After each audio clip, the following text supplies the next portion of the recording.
Kung flu. U.S. criticism of China does not stop at its handling of the coronavirus outbreak. The Chinese government's move against Hong Kong is the latest in a series of measures that are diminishing the city's long-standing and very proud status. And President Trump has threatened to decouple the country's economic relationship as a new trade deal is stalled. A meeting in Hawaii on June 17th between U.S. Secretary of State Mike Pompeo and China's top diplomat Yang Jiechi resolved little. China called the talks constructive.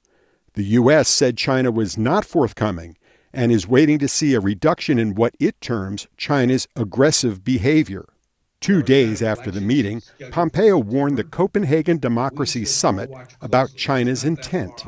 It's pushing disinformation and malicious cyber campaigns to undermine our governments, to drive a wedge between the United States and Europe, and is saddling developing nations with debt dependency. We must take off the golden blinders of economic ties and see that the China challenge isn't just at the gates, it's in every capital, it's in every borough, it's in every province.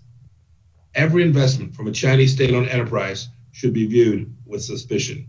Beijing accuses Pompeo of trying to drive a wedge between China and other nations. Pompeo once again made groundless accusations against China in his video address, attempting to sow discord between China and other countries. China strongly opposes this. This U.S. politician's China-related remarks go against basic facts. It contributes to nothing but further exposes his deep-seated Cold War mentality and ideological prejudice.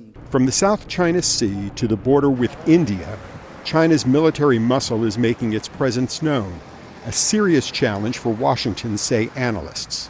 Because there are places, starting with Taiwan but extending elsewhere, where a increasingly powerful China is going to want to exercise its muscles. And we're going to have to find clever ways to push back, but hopefully in a way that resembles, judo or wrestling more than boxing or more than, sword fighting.